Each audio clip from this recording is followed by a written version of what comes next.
Okay, so we're taking this way back to when I was in the youth group. This was right around my junior year in high school. We are having our first ever lock-in.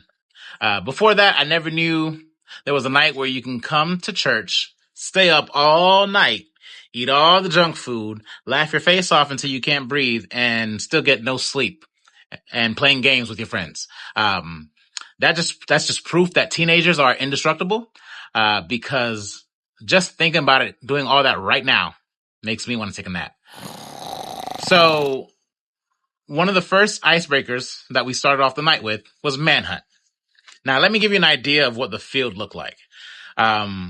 We are in the backyard of the church property, which is absolutely massive, by the way. There are no lights, and the perimeter of the property is a wooden fence that connects to the surrounding neighborhoods. So you have a bunch of 13 to 17-year-olds loose in the dark. Yeah, that was pure chaos. So we had a giant of a student in our youth group. He stuck out like a sore thumb because he was on the football team and he was just like the loudest kid in the group. We're going to call him Jay. So here we are in the dark, running around and screaming. Everyone's getting tagged. Everyone's getting caught. But the behemoth Jay is nowhere in sight. We can't find him at all. I don't know how you could hide.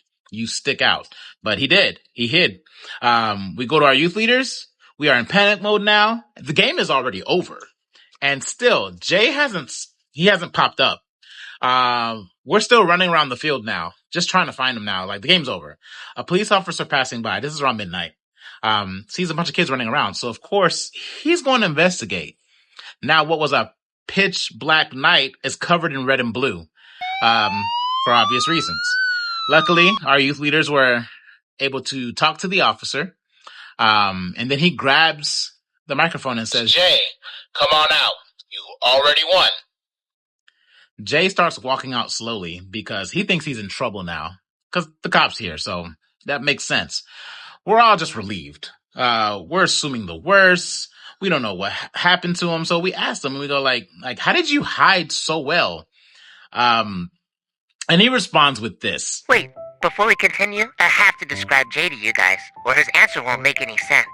You see, Jay, it's about 6'2", and he's a giant wall of protein.